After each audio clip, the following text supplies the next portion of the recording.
네, 7월 14일 집하고 진행을 맡은 앵커 김종훈입니다. 날씨가 많이 후덥하고 비도 왔다 오락가락 변화가 많은 것 같습니다. 건강 잘 챙기시기 바랍니다.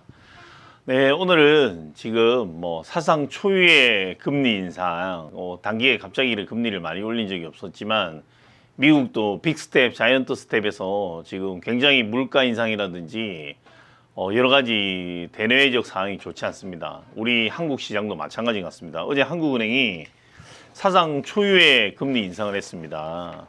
예, 첫 빅스텝으로 인상을 하면서 한 번에 0.5를 이렇게 포인트를 올리는 빅스텝을 단행했습니다. 예, 관련해서 지금 여러 가지 악소리가 주변에서 들려오는 것 같습니다. 특히 이 예전에 각종 담보대출을 떠나서 신용대출까지 받고 갖고 있던 증권이든 모든 걸 정리해서 집을 산 이 2030 영끌 세대에 관련해서 지금 적신호가 이미 위기 상황이라고 저는 생각합니다. 실제로 주변의 전문가들이 다 하시는 말씀은 이 친구들이 언제가 무너질 타이밍인가, 이 타이밍을 보고 있다. 근데 저는 한편으로 이렇게 생각합니다. 저희가 외인 투자자 유치나 여러 가지 이런 미국이나 경쟁사랑 우리가 수출 위주의 국가일 뿐더러 이런 상황을 연계돼서 생각해야 되니까 금리 인상은 불가피합니다. 다만 그런 거죠. 니네가 무리하게 돈을 빌려서 집을 샀는데 그 대가도 뼈저리게 치러야 될 거 아니냐. 그렇게 말해버리면 그만이지만 이 국가라는 게 국민을 보호할 권리가 있고 좀 이런 어찌 보면 취약한 부분을 잘 보살펴주고 이런 게 국가 리더의 자세가 아닌가 저는 그렇게 생각합니다. 그래서 지금 안타까운 이 영끌에 대한 친구들 이자 부담이 당연히 지금 기존 신용대출 같은 경우에도 만약에 1억을 받았다면 지금 이 정도 금리가 오르면 연간 100만 원 이상의 더 부담을 지어야 된다고 그렇게 이야기를 합니다. 저도 사실은 신용대출도 있고 저도 집을 영끌족은 아니지만서도 주택담보대출도 있고 이렇습니다.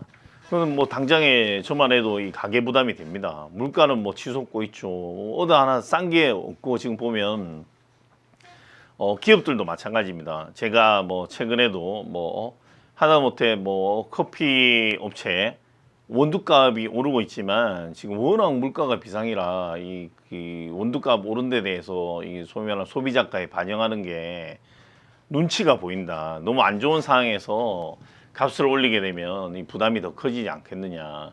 근데 이런 인상이 지금 여기저기서 신호가 들려옵니다.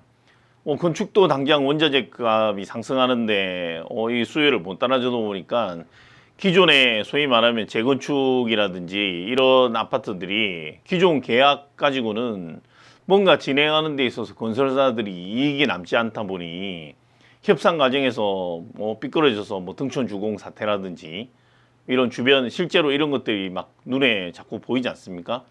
특히나 제가 앞서 방송에서도 전문가들 모시고 자주 이야기했던 것들이 하반기 본격적으로 이 가계부채의 영향으로 경매 물건이 쏟아진다. 소위 말하는 부채를 갚지 못하고 부도가 나게 되면 집이 경매에 넘어가지 않겠습니까? 이 시장이 본격적으로 하반기에 시동을 건 이후에 내년 상반기에 본격적으로 물건이 나오지 않겠느냐고 여러 이제 출연했던 부동산 전문위원들이나 교수님들이 말씀하셨는데 지금 그런 기사들이 실제로 나오고 있습니다. 그리고 또 한은 총재가 한 이야기 중에 의미심장한 이야기가 있습니다. 이 빅스텝 발표 이후에 영끌족들에게 이자가 평생 3%일 거라 생각은 말아야 한다. 내용만 딱 들어도 무슨 말인지 쉽게 이해 가실 거라 생각합니다. 이른바 영끌족들에게 계속 이자가 이러지 않을 테니 계속 금리를 올릴 거기 때문에 미리 준비해라 이런 말 같던데 이미 사실은 좀 늦었다고 생각합니다. 물론 모든 일은 본인이 저지른 일은 본인이 책임져야 되겠지만 앞서 지금 일가족 이런 소위 말하면 극단적 선택 사건이라든지 이런 것들을 보면 또 그렇게만 방관하고 있기에는 너무 앞에 지금 비트코인도 문제가 많이 됐지 않습니까? 루나 사태라든지 해서 청년들이 보면 여기에 뭐 묻지마 투자해서 몇 천만 원. 그리고 또 앞에는 사실 그런 코인 시황이 좋았었죠. 사실 앞에 저희가 뭐 코로나 사태로 인해서 진짜 사상 초유의 이런 뭔가 이 유동성 해서 뭐 최저금리 뭐 이러다 보니까 그때 이런 걸 만약에 모두 경제 전문가라면 파악했겠지만 이런 뭐 연끌 이런 2030 청년들이 사실 다 그러지는 않지 않겠습니까? 주변에 불행이 타서 위기다, 내가 빨리 집을 사야 된다 이래서 산 친구들도 많을 거라 생각합니다. 그래서 지금 내가 앞서 말씀드린 대로 지난해 8월을 비해서 지금 지난달 기준금리가 1%포인트 올랐을 때 5대 은행의 신규 신용대출 평균금리가 1에서 1.22% 상승했습니다. 아시겠지만 지금 뭐 금리가 너무 가파르게 상승하고 있고 또 앞으로도 대출금리가 세 번은 더 오를 거라고 하고 있죠. 그래서 실제로 지금 시중은행 금리는 8% 정도까지 나오고 있고 또 반대로 이제 정부에서 니네들 이런 이자 장사 너무 과하게 하지 마라.